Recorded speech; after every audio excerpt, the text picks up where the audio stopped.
Hey guys, welcome back to the edge of wiring insanity where I finally fixed a problem.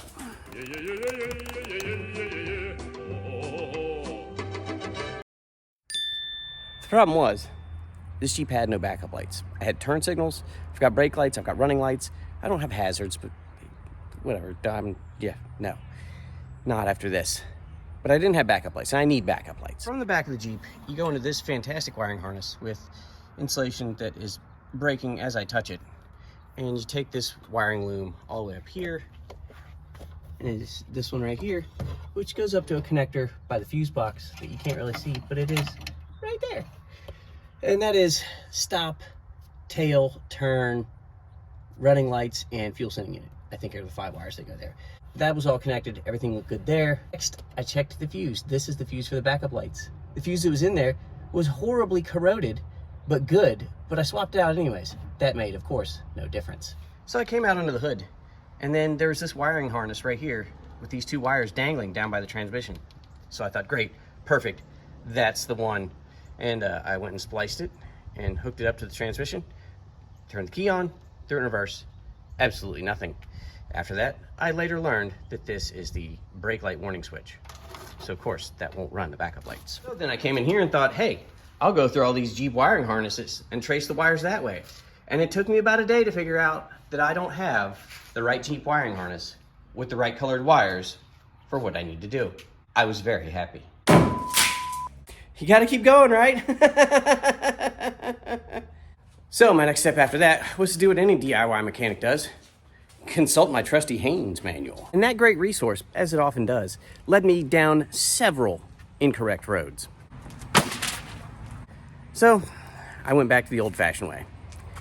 Cutting open the harness, tracing each wire physically. Came back out to the other side of the fuse box and found that black and white wire right here, which I know goes to the backup lights. Followed it through the harness, all the way over here, and it ran down below the battery and down by the distributor because, of course, why wouldn't it? Now, down here, just underneath this battery and by the distributor that I just described as very, very accessible, I discovered this pigtail. Now, it was not cut off at the time. I cut it off later. We'll get to that. And this has my white wire with a black stripe, which somehow has turned yellow by this point in the harness somewhere. There has to be a splice I don't know about. There has a red wire. Red usually means power, and it has an orange, which I knew to be important by this point in time. That orange wire goes back to the top of this transfer case and plugs in.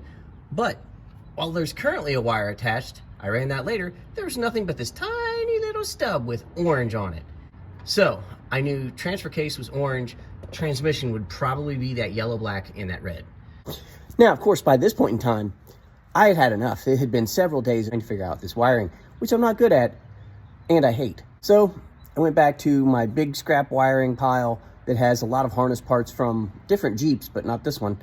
And I pulled out another orange wire, a red wire, and I didn't have a white with a black stripe that was long enough, so I went with like a greenish, whatever. And those are now right here. Green, red, and orange back to the transfer case. The green and red, I ran over top and come out here, which is the backup lamp switch, which I also had to replace. Let me show you the old one. This is the backup lamp switch that was in the transmission, or what's left of it. Literally, there was nothing in it, just the check ball. It wasn't really a switch anymore. It was a plug.